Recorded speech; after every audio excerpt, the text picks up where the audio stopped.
జీవితమొక పయనమని గమ్యము తెలియదని తెలిసిన ఈ మనిషి పయనమాగదు.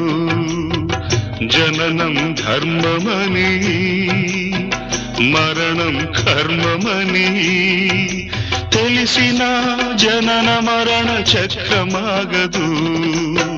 మరణం తథ్యమని ఏ జీవికి తప్పదని తెలిసిన ఈ మనిషి తపనాగదు.